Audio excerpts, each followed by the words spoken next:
Noticed a 5-year-old in her class was getting raped. So there was this 5-year-old girl she noticed in a class would never sit down. Everyone thought this little girl was a stubborn shrew of a child because she would never listen and insisted on standing and walking everywhere. So my teacher notices this and had just learned that refusal to sit down can be a sign of physical abuse because it's painful for kids who get beaten across the backside to sit still makes sense.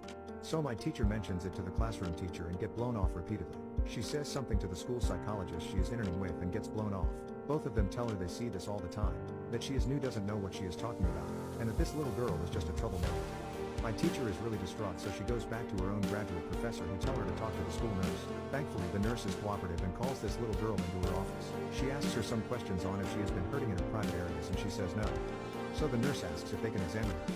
This little girl drops her underwear, hops up on the table, and exposes herself like it was no big deal some stranger was asking her. My teacher says she has never seen a more horrific example of prolonged sexual abuse to this day. There was nothing normal about